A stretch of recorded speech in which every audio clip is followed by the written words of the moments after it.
ಸ್ನೇಹಿತರೆ, ಮೊದಲೊಂದು ಫೋಟೋ ಹಾಕ್ತೀನಿ. ಆ ಫೋಟೋದ ವಿಚಾರ ನಿಮಗೆ ತಿಳಿದಿರುತ್ತೆ.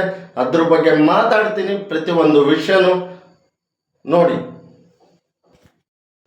ಸ್ನೇಹಿತರೆ, ಸ್ವಾಗತ ಸುಸ್ವಾಗತ. ಈ ಮುತ್ತಣ್ಣನ ಸ್ವಾಗತ. ರಕ್ಷಕರೇ ಯಾವತ್ತು ಭಕ್ಷಕರಾಗಬಾರ್ದು ಕಣ್ರಿ. ಯಾವತ್ತು ನಮ್ಮನ್ನ ರಕ್ಷಣೆ ಮಾಡ್ತಾರೆ ಅಂತ ನಾವು ನಂಬಿರ್ತಿರ್ವಲ್ಲ, ಅವರು ಭಕ್ಷಕರಾಗಬಾರ್ದು. ರಾಜನೇ ಎದ್ದು ನಮ್ಮ ತಲೆ ಮೇಲೆ ಕೂತು ನಮ್ಮ ತಲೆ ಮೇಲೆ ಕಲ್ಲು ಚಪ್ಪಡಿ ಹೇಳ್ದಂಗೆ ಆಯಿತು ನಾನು ಹೇಳಕ್ಕೆ ಹೊರಟಿರೋ ಕತೆ ಇದು. 2019 ಕೋವಿಡ್ ಕಾಲ. ಎಲ್ಲ ಕಡೆ ಟೈಮ್ ಸ್ಟ್ರಿಕ್ಟ್ ಇರುತ್ತೆ.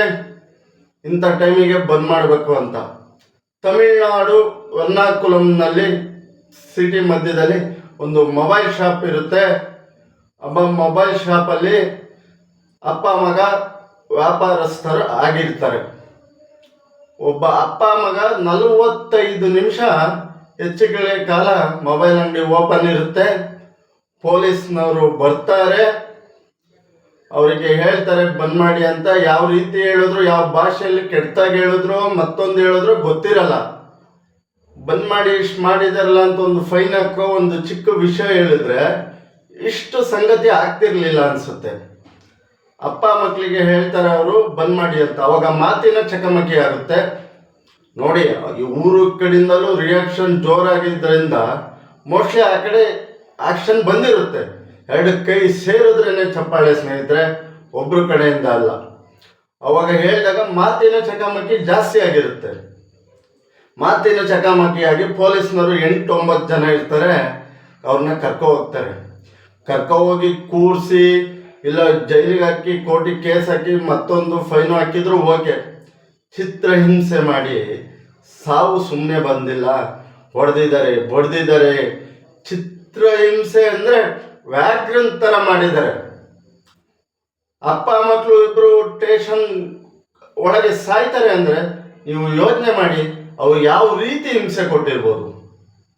ಇವರು ರಕ್ಷಕರಾಗಿದ್ರು, ಆ 9 ಜನ ಭಕ್ಷಕರಾಗಿದ್ರು ಗೊತ್ತಿಲ್ಲ. ಹೊರಗಡೆ ಹೋಗದಂತೆ ಬರದಂತೆ ಬಂದಾಗ ಹೊಡೆದಿದ್ದಾರೆ, ಹಿಂಸೆ ಕೊಟ್ಟಿದ್ದಾರೆ. ಇಲ್ಲಾಂದ್ರೆ ಆ 2 ಗಟ್ಟಿ ಜೀವಗಳು ಸಾಯ್ತಿರ್ಲಿಲ್ಲ.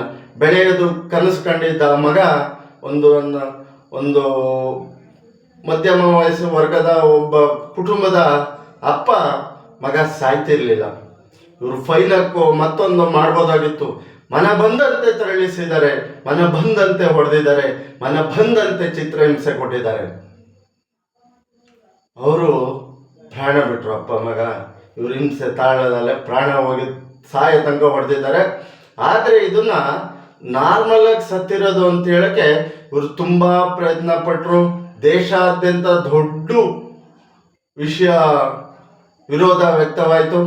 ಇವರು ಕೇಸು ಮಚ್ಚಾಕಕ್ಕೆ ಏನೇನು ಬೇಕು ಪ್ರಯತ್ನ ಮಾಡಿದಾರಂತೆ. ಅಂದರೆ ಇದು ನಾವು ನಾರ್ಮಲ್ ಆಗಿರೋ ಸಾವು, ಯಾವುದೇ ಇದರಿಂದ ಆಗಿಲ್ಲ ಅಂತ. ಆದರೆ ಹೆಣ್ಣು ಭೋಜೇಶು ಮಾತೆ, ಹೆಣ್ಣು ತಾಯಿ ಆಗ್ತಾಳೆ, ಹೆಣ್ಣು ಮಗಳಾಗ್ತಾಳೆ, ಹೆಣ್ಣು ಸರ್ವಸ್ವ ಆಗ್ತಾಳೆ, ಹೆಣ್ಣು ಹೆಂಡತಿ ಆಗ್ತಾಳೆ.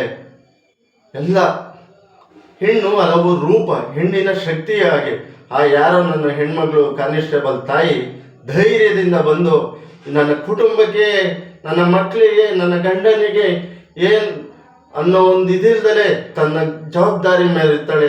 ಕಿತ್ತೂರು ರಾಣಿ ಚೆನ್ನಮ್ಮ ಒನಕೆ ಹೋಗುವಂತರ ಧೈರ್ಯ ಮಾಡಿ ಈ ಕಾಲದಲ್ಲಿ ಆ ತಾಯಿ ಸಾಕ್ಷಿ ಕೊಡ್ತಾಳೆ. ಇವರೇ ಹೊಡೆದು ಚಿತ್ರಹಿಂಸೆ ಕೊಟ್ಟಿರೋದು ಅಂತ ನಡೆಯುತ್ತೆ. 2019 ಅಂದರೆ 2026, 7 ವರ್ಷದ್ದು ಇದು ಆಗುತ್ತೆ. ಕೇಸು ಮೇಲೆ ಕೆಳಗೆ ಹೋಗಿ ಹಿಂದೂ ಸಾಕ್ಷಿ ಎಲ್ಲ ಸಿಕ್ಕಿ ತಮಿಳುನಾಡು ಹೈಕೋರ್ಟು 9 ಜನ ರಕ್ಷಕರೆಂಬ ನರಭಕ್ಷಕರಿಗೆ ಮರಣದಂಡನೆ ಕೊಟ್ಟಿದೆ. ಇವತ್ತು ಆ ನನ್ನ ಅಪ್ಪ ಮಕ್ಕಳ ಆತ್ಮಕ್ಕೆ ಶಾಂತಿ ಸಿಕ್ಕಿರ್ಬೋದು. ಎಂತೆಂಥ ಪೊಲೀಸ್ನವ್ರು ಕಂಡ, ಎಂತೆಂಥ ಮಿಲಿಟರಿ BSF ಕಂಡ ನಮ್ಮ ದೇಶ ಸುಮ್ಮನೆ ಬಂದು ಒಂದು 5 ನಿಮಿಷ 10 ನಿಮಿಷ ಲೇಟಾಗಿ ಬಂದ್ ಮಾಡಿದ್ರೆ ಹುಡುಗರನ್ನ ಹೊಡಿತಾರೆ, ಮಾಡ್ತಾರೆ. ಅವರಿಗೆಲ್ಲ ಒಂದು ಪಾಠ ಆಗಬೇಕು ಸ್ನೇಹಿತರೆ. 9 ಜನಗೆ ರಕ್ಷಕರೇ ಭಕ್ಷಕರಾದಾಗ ನ್ಯಾಯಾಂಗದ ಶಕ್ತಿ ಏನಂದು ನಿರೂಪಣೆಯಾಗಿದೆ.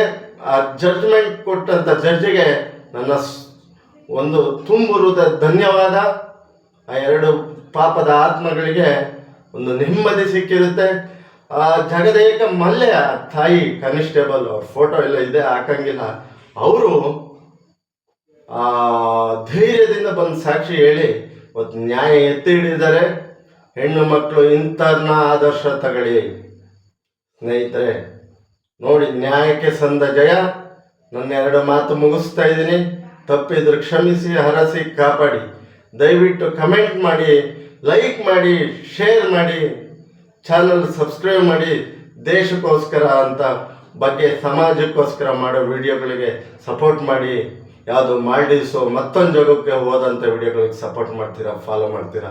ನಮ್ಮಂಥವ್ರಿಗೆ ಸಪೋರ್ಟ್ ಮಾಡಿ. ಸಮಾಜಕ್ಕೋಸ್ಕರ ನಮ್ಮ ತನು ಮನ ಧನ ಸಿದ್ಧರಾಗಿದ್ದೀವಿ. ನಿಮ್ಮ ಪ್ರೀತಿ ಆಶೀರ್ವಾದ ಸದಾ ಮುಖ್ಯ. ಜೈ ಶ್ರೀರಾಮ್, ಜೈ ಜಗನ್ನಾಥ್, ಜೈ ಸಂಗೊಳ್ಳಿ ರಾಯಣ್ಣ.